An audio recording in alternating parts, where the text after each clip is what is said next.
Hello प्यारे बच्चों, स्वागत है आपका आज की क्लास में। और आज की क्लास है क्लास 12th एनसीईआरटी मैथ्स वाले बच्चों के लिए। इस क्लास में आज हम पढ़ेंगे चैप्टर 1 की विविध प्रश्नावली और शुरू करेंगे इसके क्वेश्चन नंबर 6 से। क्वेश्चन नंबर 6 से पहले क्वेश्चन नंबर 1 से लेकर 5 तक मैंने कराए हैं इससे प्रीवियस वीडियो में। उसका लिंक आपको मिल जाएगा आई बटन में और डिस्क्रिप्शन में, आप जाकर वहां देख सकते हैं। चलिए शुरू करते हैं आज का क्वेश्चन नंबर 6। क्वेश्चन नंबर 6 को एक बार पढ़ लेते हैं। देखिए इसमें क्या कहा गया है। दो फलनों f सच दैट n2z, ठीक है। एक फलन तो हमें दिया है इस क्वेश्चन नंबर 6 में f सच दैट n2z, ठीक है। और दूसरा फलन हमें दिया गया है g such that z2z, right. ये हमें दूसरा फलन दिया गया है। अब हमें कहा गया है कि दो ऐसे उदाहरण दीजिए जो इस प्रकार हो कि GOF यानी गोफ तो एक ही हो,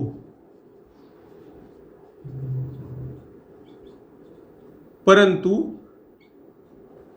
अगर बात करें हम G की तो G एक ही न हो, G एक ही न हो, ठीक है।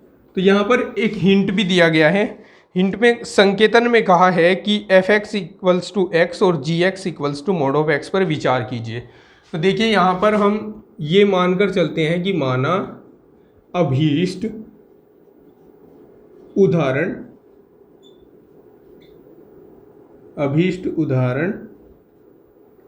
f(x) इक्वल्स टू, ये हमें दिया गया है x तथा gx इक्वल्स टू, ये संकेतन में दिया है mod ऑफ x। अब हम इन पर विचार करेंगे कि GOF एक ही होगा और G एक ही नहीं होगा इसके लिए, ठीक है। तो देखिए यहाँ पर f को पहले अगर डिफाइन करें तो ये हमारे पास सेट n है और ये सेट है z। तो fn2z हमें दिया गया है और n में 1 2 3 4 5 एंड सो ऑन ये एलिमेंट्स होते हैं। और इसमें -3 -2 -1 0 1 2 3 एंड सो ऑन ये एलिमेंट्स होते हैं।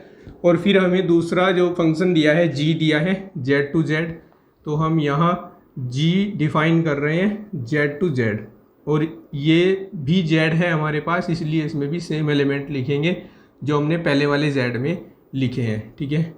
0 1 2 3 एंड सो ऑन, राइट। अब देखिए जो GOF होगा वो यहाँ से यहाँ यानी n2z डिफाइन होगा, ये होगा हमारे पास GOF, ठीक है। अब सबसे पहले मैं GOF की डेफिनेशन बता देता हूँ। GOFX अगर हमारे पास है उसको हम लिख सकते हैं G ऑफ FX, राइट। ये तो आपको पता ही होगा अगर आपने प्रीवियस वीडियोस देखी हैं, राइट। नाउ अब हम ये देखेंगे कि क्या ये एकाकी है, सिद्ध हो जाएगा या नहीं हो जाएगा। एकाकी के लिए देखिए, एकाकी के लिए हम यहाँ पर दो एलिमेंट लेकर चलेंगे, ठीक है। एकाकी के लिए हम मान लेते हैं कि माना x और y दो एलिमेंट हैं जो कहाँ हैं, प्रांत में है यानी डोमेन में है, ठीक है। अब हम इनकी इमेज लेकर चलेंगे। GOF(x) इक्वल्स टू GOF(y), ठीक है। यानी हम इनको इक्वल लेकर चल रहे हैं। तो अगर हम यहाँ प्रूव कर पाए कि x इक्वल्स टू y, तो यहाँ पर हम कह देंगे कि इन दोनों एग्जाम्पल्स के लिए, ये जो हमने लिए हैं इन दोनों एग्जाम्पल्स के लिए GOF एक ही है, ठीक है। तो इसको हम लिखेंगे G of FX, right, clear. और इसको लिखेंगे G of FY according to definition, right.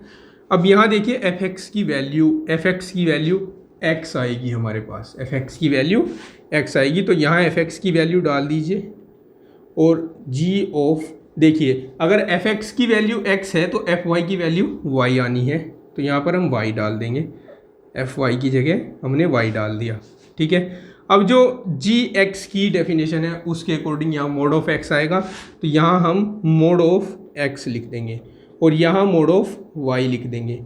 अब देखिए जब भी मोड हटते हैं तो राइट हैंड साइड में प्लस माइनस आते हैं, प्लस माइनस वाई।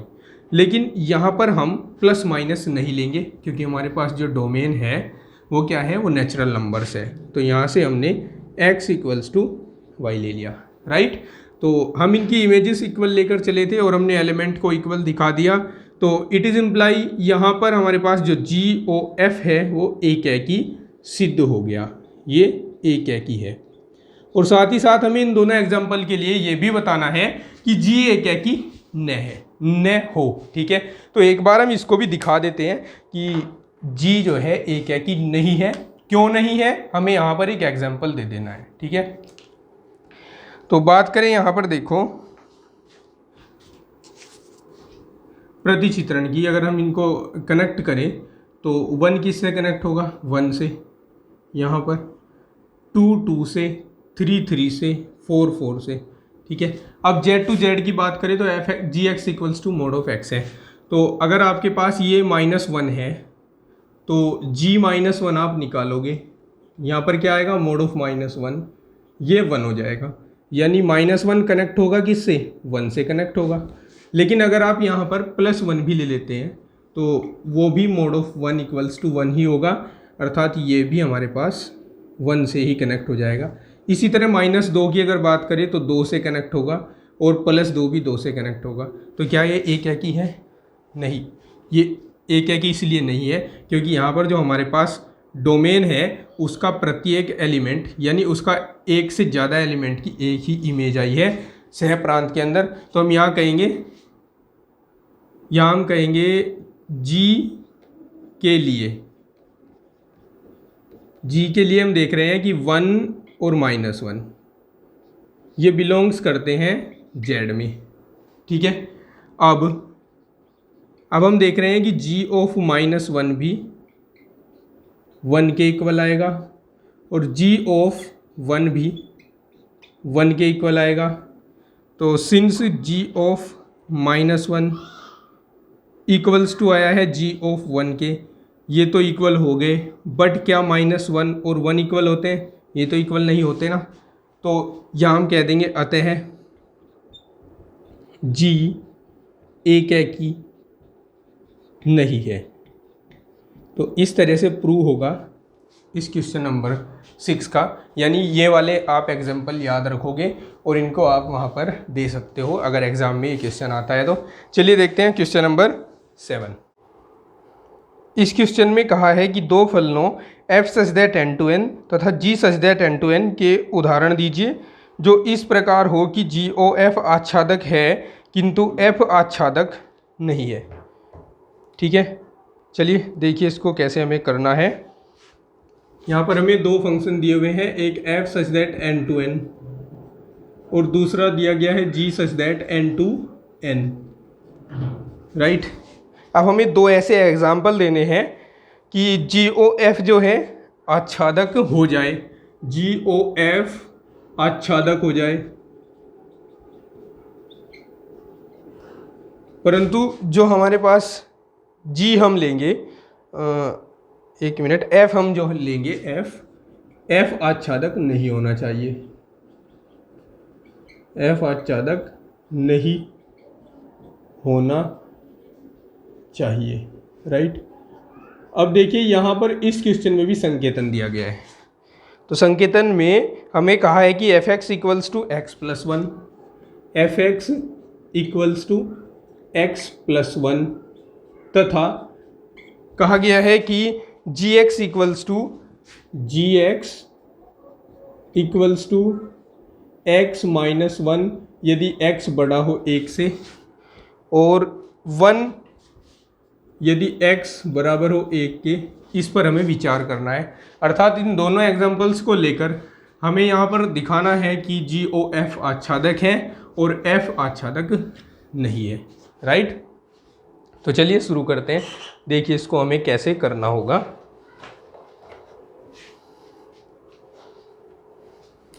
राइट, चलिए इसका मैं प्रतिचित्रण खींच देता हूँ पहले। ये हमारे पास F है, ये नेचुरल नंबर का सेट है ये भी नेचुरल नंबर, यहाँ पर हमें कहा गया है F such that n to n, तो 1 2 3 4 5 ये एलिमेंट्स इसमें हो जाएंगे, 1 2 3 4 5 ये एलिमेंट इसमें हो जाएंगे। अब देखिए यहाँ अकॉर्डिंग टू दिस, अगर आप f1 की वैल्यू निकालते हो तो वो 1 + 1 यानी 2 निकलेगी, तो 1 2 के साथ कनेक्ट होगा। इसी तरह अगर यहाँ आप 2 डालोगे तो ये 3 हो जाएगा, तो 2 3 के साथ, 3 4 के साथ, 4 5 के साथ, और इसी तरह से ये चलता चला जाएगा। ठीक है, फिर यहाँ पर एक और हमें फंक्शन दिया गया है g, और g भी n to n पर ही है, तो यहाँ मैं मान लेता हूँ कि ये g है। ये भी नेचुरल नंबर का सेट है, 1 2 3 4 5 6 एंड सो ऑन, इसमें ये एलिमेंट्स हैं। अब अकॉर्डिंग टू दिस यहाँ देखिए ये हमारे पास gx है, तो अगर हम इसको कनेक्ट कराएं तो किस तरह से ये कनेक्ट होगा देखिए ज़रा। जब हम क्या करेंगे, x को 1 लेंगे तो ये 1 हमें मिलेगा, तो 1 के लिए तो ये 1 के साथ कनेक्ट हो जाएगा। बट अगर हम 1 से बड़ा कोई भी एलिमेंट ले रहे हैं तो उसके लिए जो gx है लाइक एज 2 हम ले लेते हैं यहाँ से, तो 2 के लिए ये क्या होगा, 2 - 1 होगा, तो ये 1 हो जाएगा, 2 1 के साथ कनेक्ट हो जाएगा।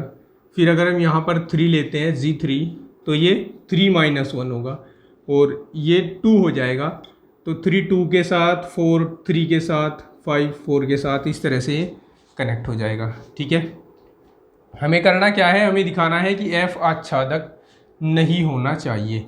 ठीक है, जबकि GOF निकलेगा यहाँ से, ये होगा GOF, ये n to n होगा। राइट, अब सबसे पहले बात कर लेते हैं f के आच्छादन की, f के आच्छादन की।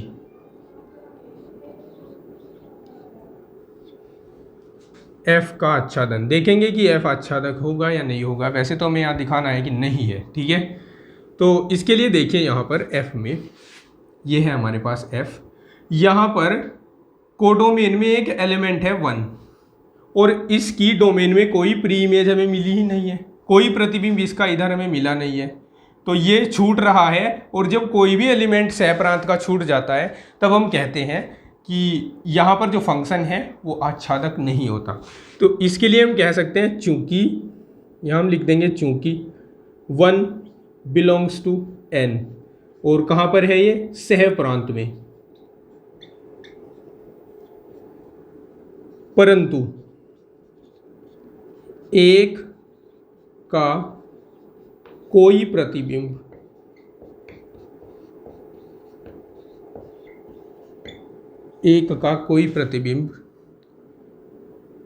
n यानी प्रांत में नहीं है, अतः f आच्छादक नहीं है। ठीक है, f आच्छादक नहीं है। फिर बात करते हैं हम gx की, g of fx की। ठीक है, तो ये देखिए नाउ GOF, अब इसके साथ एक एलिमेंट ले लेते हैं अगर हम x, तो यहाँ पर हम g of fx इसको लिख सकते हैं। राइट, पहले मैं इसको परिभाषित कर रहा हूँ।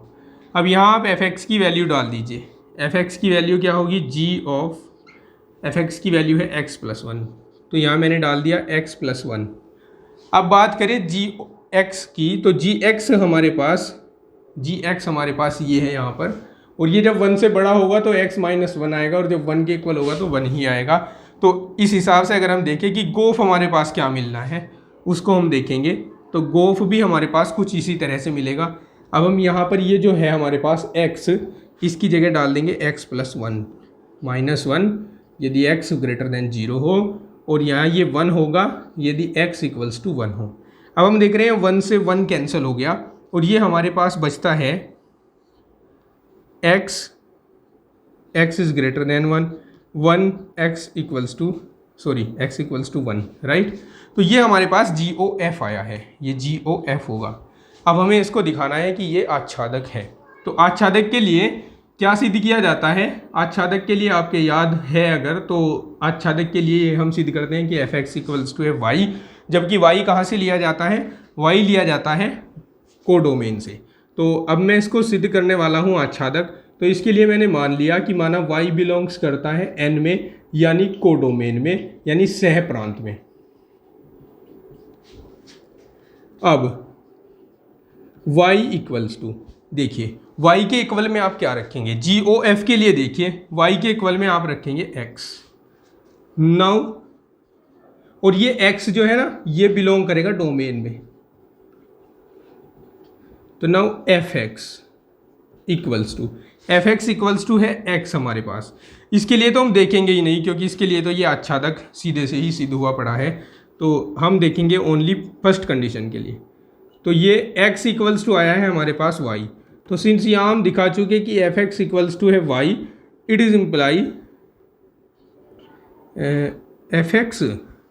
fx तो हमने लेना नहीं भाई, हमें यहाँ GOFX लेना है, राइट, GOFX। तो हम दिखा चुके GOFX equals to y, it is imply GOF आच्छादक है, राइट। इस तरह से होना है ये क्वेश्चन नंबर 7। ठीक है, देखते हैं अब क्वेश्चन नंबर 8। इसमें कहा है एक अरिक्त समुच्चय x दिया हुआ है। ठीक है, तो Px जो कि x के समस्त उपसमुच्चयों का समुच्चय है पर विचार कीजिए। निम्नलिखित तरह से Px में एक संबंध R परिभाषित कीजिए।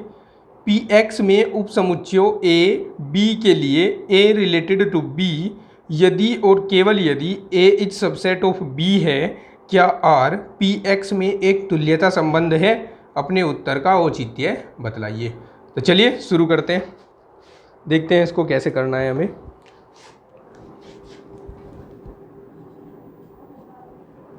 सबसे पहले हम देखते हैं कि हमें क्या क्या दिया गया है, राइट। तो एक हमें x दिया है अरिक्त समुच्चय, अरिक्त समुच्चय, और एक हमें Px दिया गया है घात समुच्चय। और ये किसका घात समुच्चय है? ये x के सभी उपसमुच्चयों का समुच्चय है, जिसको हम घात समुच्चय बुलाते हैं, राइट। अब हमें एक रिलेशन दिया है, यहाँ पर रिलेशन कुछ इस तरह से दिया है कि A रिलेशन B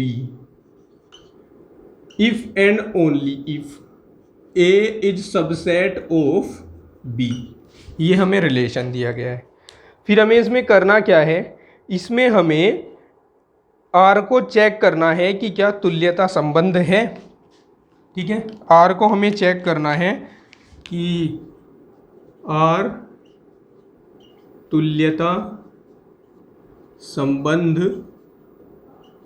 है, ये हमें चेक करना है। इसलिए मैं लगा रहा हूँ इसके आगे क्वेश्चन मार्क, राइट।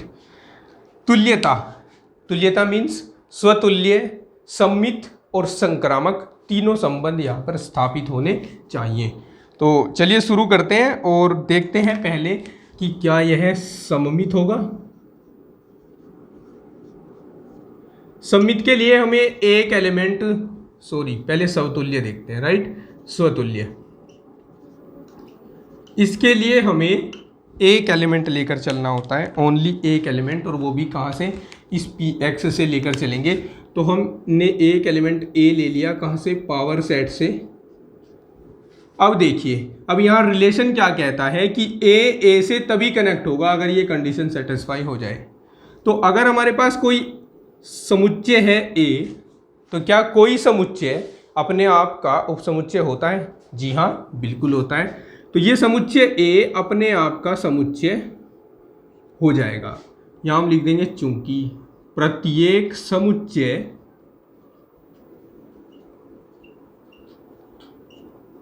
अपने आप का उपसमुच्चय, जिसको हम बोलते हैं सबसेट, होता है, राइट। ये आप याद रखिए। अब अगर A का सबसेट है तो it is imply A related हो गया A से, और इसका मतलब हुआ कि R स्वतुल्य है, R स्वतुल्य है। फिर बात करते हैं कि क्या ये सममित होगा, सममित, सिमेट्रिक जिसको बोला जाता है। तो सममित के लिए देखिए, इसके लिए दो एलिमेंट लेने होते हैं।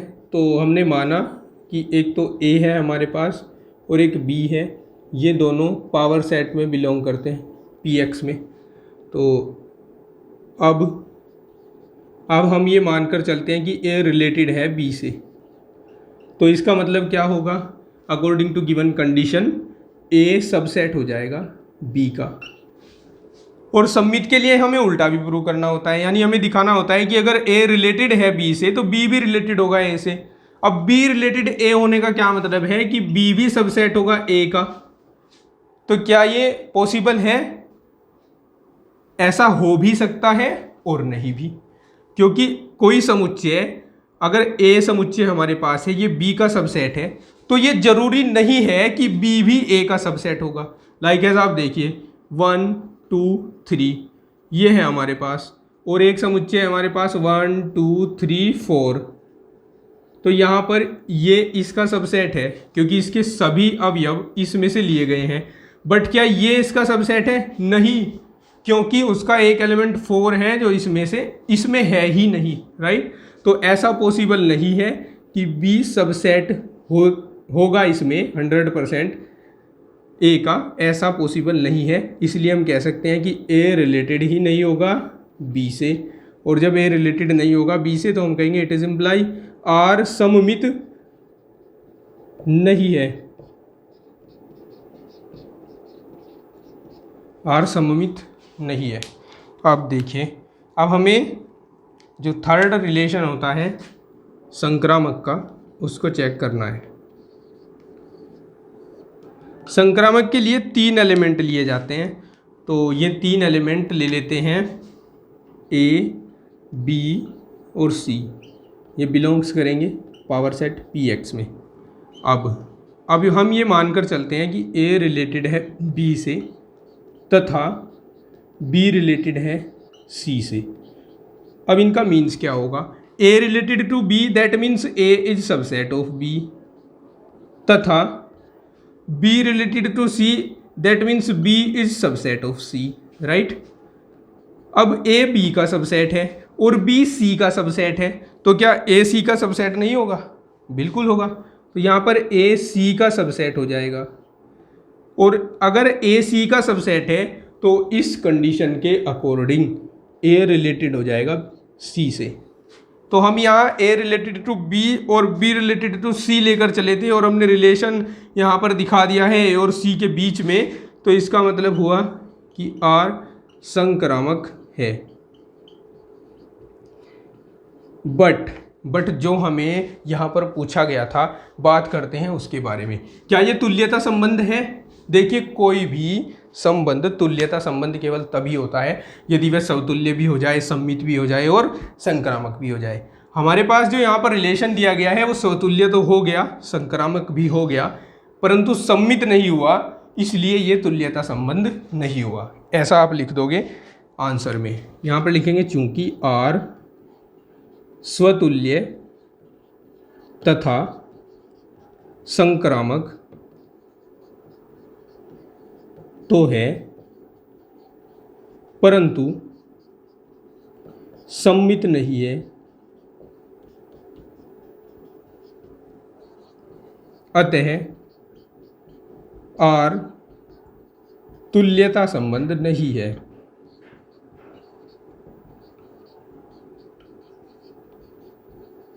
राइट, ये हो गया क्वेश्चन नंबर 8 कंप्लीट। क्वेश्चन 9 है कि किसी प्रदत्त अरिक्त समुच्चय X के लिए एक द्विआधारी संक्रिया star Px cross Px to Px पर विचार कीजिए। ठीक है, जो A star B equals to A intersection B हो, for all A B belongs करते हो Px में, द्वारा परिभाषित है। जहाँ Px समुच्चय X का घात समुच्चय यानी पावर सेट है। सिद्ध कीजिए कि इस संक्रिया का तत्समक अवयव X है। तथा संक्रिया स्टार के लिए पी एक्स में केवल एक्स व्युत्क्रमणीय अवयव है। ठीक है, तो यहाँ पर देखिए हमें क्या क्या दिया गया है। एक तो हमें यहाँ पर जो संक्रिया दी है वो इस तरह से दी है, star such that P X cross P X to P X, right. और हमें यहाँ जो रिलेशन दिया गया है ए स्टार, सॉरी रिलेशन नहीं, जो संक्रिया में दी गई है वो दी है ए इंटरसेक्शन बी, राइट, ये दी गई है। और साथ ही ये सिद्ध करवाया है कि इसका तत्समक अवयव एक्स है। तो यहाँ पर हमें जो सिद्ध करके दिखाना है कि स्टार का तत्समक अवयव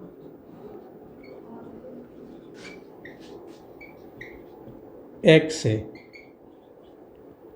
और साथ ही साथ हमें ये भी दिखाना है कि इसके लिए व्युत्क्रमणीय अवयव भी एक्स ही है। व्युत्क्रमणीय अवयव ये भी हमारे पास एक्स ही है इस दिए गए रिलेशन के लिए, ये हमें प्रूव करना है। तो चलिए देखिए कैसे कैसे इसको हमें प्रूव करना है।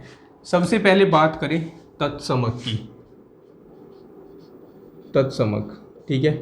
तो तत्समक के लिए देखिए हम क्या दिखाते हैं, ए स्टार ई इक्वल्स टू ए और इक्वल्स टू हो ई स्टार ए, ये तत्समक के लिए होता है। अब यहाँ पर हम तत्समक किसको दिखाने वाले हैं, एक्स को तत्समक दिखा रहे हैं, तो हम एक्स लेकर चलेंगे। तो हम लेकर चलेंगे A star X equals to A आना चाहिए, और X star A equals to, excuse me, तो अब मैं ये लेकर चलूँगा और ये प्रूव करूँगा। नाउ ए स्टार एक्स, ये देखिए ए इंटरसेक्शन एक्स होगा, और एक्स हमारे पास है यहाँ पर यूनिवर्सल सेट, सार्वत्रिक समुच्चय। तो अगर हम देखें कि एक्स बड़ा है और ए छोटा है, तो अगर हम किसी बड़े सेट में से और उसके साथ छोटा सेट लिया जाए, अगर हम उनका इंटरसेक्शन ले तो इंटरसेक्शन में क्या आता है, छोटा सेट ही आ जाता है, यानी यहाँ जो ए होगा वही इंटरसेक्शन में आ जाएगा। ठीक है, तथा अगर हम बात करें एक्स स्टार ए की, तो इसमें भी क्या होगा, एक्स इंटरसेक्शन ए हो जाएगा, और ए एक्स से छोटा है यहाँ पर, तो ये ए के इक्वल ही हो जाएगा, क्योंकि ए जो है ना, ए तो एक्स का उपसमुच्चय है भाई, तो उपसमुच्चय है तो एक्स बड़ा होगा और ए छोटा सेट होगा हमारे पास, राइट। तो हमने ये शो कर दिया कि ए स्टार एक्स लेने पर भी ए ही आया और एक्स स्टार ए लेने पर भी ए ही आया। It is imply X comma star का तत्समक अवयव है, तत्समक अवयव है। ये तो सिद्ध हो चुका। अब हमें यह सिद्ध करना है कि x ही इसका व्युत्क्रमणीय अवयव होगा। तो व्युत्क्रमणीय अवयव के लिए देखिए, व्युत्क्रमणीय अवयव, राइट। तो देखिए व्युत्क्रमणीय अवयव के लिए हमें क्या करना है, इसके लिए हम शो करते हैं कि अगर a स्टार b है तो वो e के इक्वल आना चाहिए, और b स्टार a भी e के इक्वल आना चाहिए, तब हम b को कहते हैं कि वो a का व्युत्क्रमणीय अवयव है। तो यहाँ पर हम a और b के बीच ऑपरेशन अगर लगाएं तो वो x के इक्वल आना चाहिए, और b स्टार a भी x के इक्वल आना चाहिए, राइट। तो अब देखिए now a star b, a star b होगा a इंटरसेक्शन b, और ये किसके इक्वल है, x के इक्वल है। और b स्टार a क्या होगा, b इंटरसेक्शन a, और उसने कहा है कि ये भी x के इक्वल है, क्योंकि उसने कह दिया है कि x इसके लिए व्युत्क्रमणीय अवयव है। तो हम यहाँ पर देख रहे हैं कि a इंटरसेक्शन b भी x आया और b इंटरसेक्शन a भी x आया, यानी दो सेट्स का इंटरसेक्शन एक ही आया है। तब हम कह सकते हैं कि ये केवल और तभी संभव होगा जब a इक्वल्स हो b के और ये दोनों इक्वल हो x के, राइट। तो यहाँ हम कह देंगे it is imply x comma star का व्युत्क्रमणीय अवयव है, राइट। इस तरह से हो जाएगा क्वेश्चन नंबर 9 कंप्लीट। देखते हैं क्वेश्चन नंबर 10। क्वेश्चन नंबर 10 बड़ा छोटा सा क्वेश्चन है। इसमें हमसे कहा गया है कि समुच्चय 1 2 3 एंड सो ऑन। देखिए समुच्चय हमें क्या दिया गया है, क्वेश्चन नंबर 10 में समुच्चय दिया गया है 1 2 3 and so up to n तक दिया है। से स्वयं तक के समस्त आच्छादक फलनों की संख्या बताइए। से स्वयं तक के समस्त आच्छादक फलनों की संख्या हमें बतानी है। तो देखिए कोई भी सेट अगर आपके पास दिया हुआ हो और उसमें आपको समस्त आच्छादक फलनों की संख्या बतानी हो तो उस सेट में जितने भी एलिमेंट होते हैं उनका हम फैक्टोरियल कर देते हैं। यहाँ पर जो फैक्टोरियल n है वो इसके समस्त आच्छादक फलनों की संख्या को निरूपित करेगा। ठीक है, तो ये था क्वेश्चन नंबर 10। अब देखते हैं क्वेश्चन नंबर 11। चलिए क्वेश्चन नंबर 11 में हमें कहा है कि मान लो S और T दो हमारे पास सेट हैं। देखिए किस तरह से दिए गए हैं। S दिया गया है A B C और T दिया गया है 1 2 3, ये हमें T दिया गया है। फिर कहा है S से T तक के निम्नलिखित फलनों F के लिए F इनवर्स ज्ञात कीजिए यदि उसका अस्तित्व हो। तो बात करते हैं फर्स्ट ऑप्शन की। फर्स्ट ऑप्शन में हमें F दिया गया है A3 B2 C1, A3 B2 और C1, ये F दिया गया है। फिर कहा है कि यदि इसका अस्तित्व है इसके व्युत्क्रम का तो उसको निकालिए।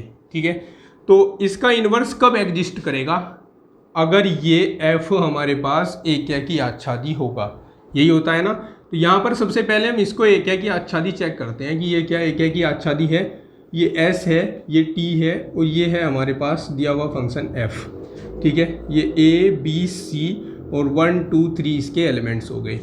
अब देखिए तो A 3 से कनेक्ट है, A 3 से कनेक्ट है, B 2 से कनेक्ट है और C 1 से कनेक्ट है। राइट, हम देख रहे हैं कि यहाँ पर प्रत्येक एलिमेंट की कोडोमेन में एक ही इमेज है। तो ये एक की हो गया, F एक की तो है।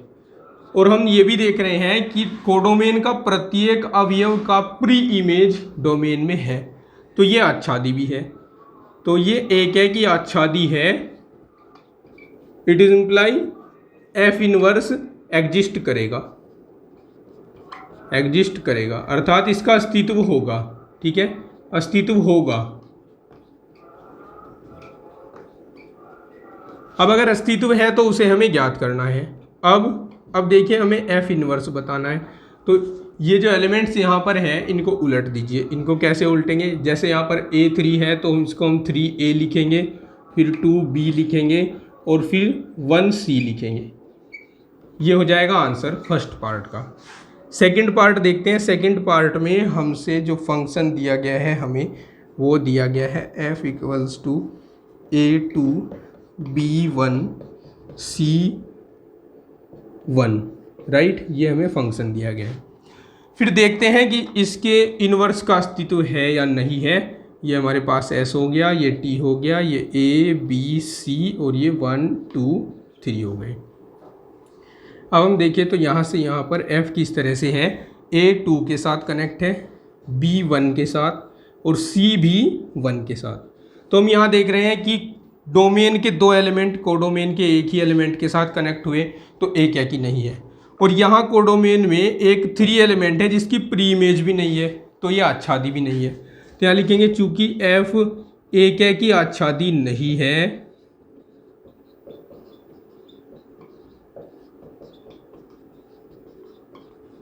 इसलिए F